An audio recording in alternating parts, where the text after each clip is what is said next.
I'm going to show you how one fear of thunder became spirits, temples, sacrifice, and gods. And by the final level, you'll realize belief may have started as fear trying to answer the sky. This is a story about fear learning to speak. The first god may have been a sound humans could not explain. That sounds dramatic. But this is the part most people find hard to ignore. Humans do not just see the world. Humans search the world for minds. Stay with this from fear to ritual to temples. Because Göbekli Tepe in the middle changes the timeline of belief. And the final reveal changes what gods may have really done for humans. Level 1 is the sky.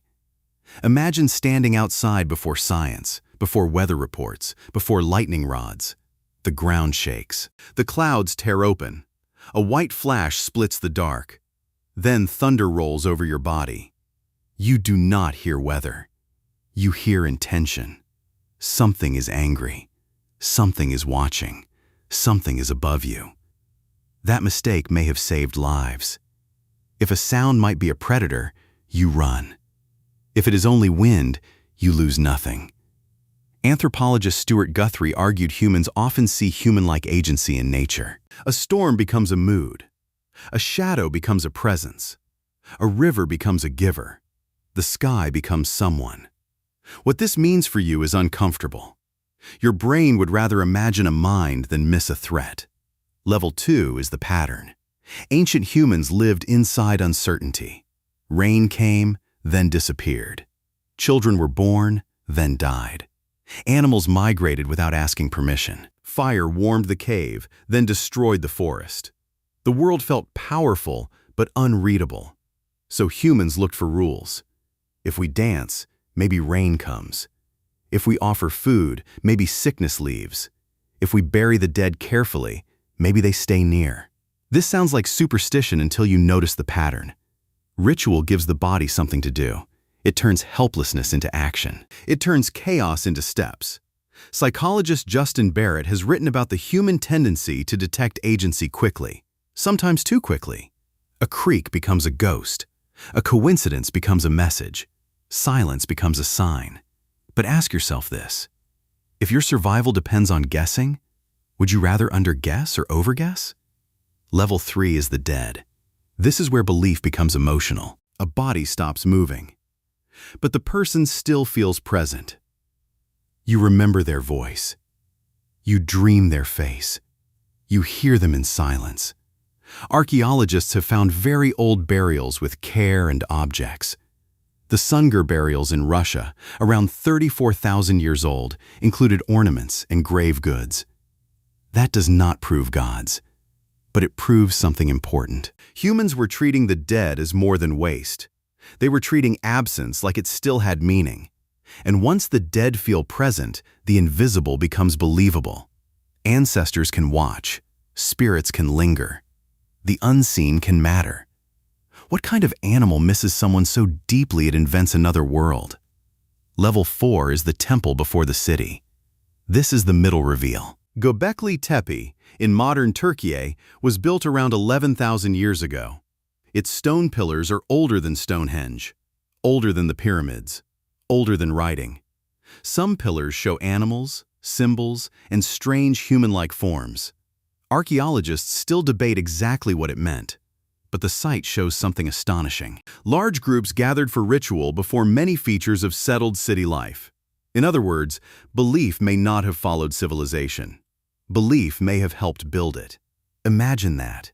Before kings, there was gathering. Before taxes, there was ceremony. Before writing, there was awe carved into stone. This is where gods become bigger than fear. They become architecture. They become memory. They become a reason to gather. Level 5 is control.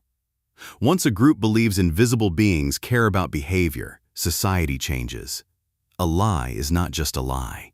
It is seen. A theft is not just a theft. It is judged. A broken promise is not private anymore. Sociologist Émile Durkheim argued that religion helps society worship its own shared power. The sacred binds people together. It tells them what cannot be touched. It tells them what must be protected.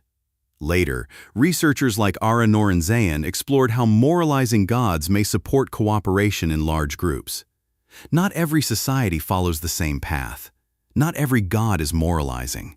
But the idea is powerful. Invisible watchers can make strangers behave like neighbors. That is not just belief. That is social technology. Level 6 is sacrifice. Here the story becomes darker.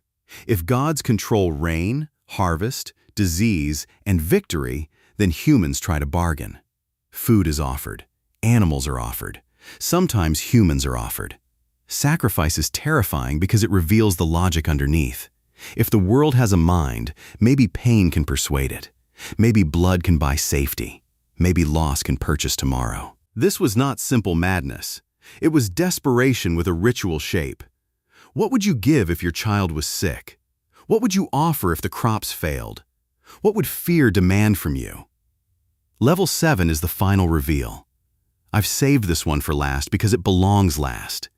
Maybe humans did not make gods because they were foolish. Maybe they made gods because the universe was too silent. The sky gave no explanations. Death gave no answers. Suffering gave no apology. So humans created listeners. They created witnesses. They created judges. They created parents in the dark. This does not prove whether gods are real. That is not the point.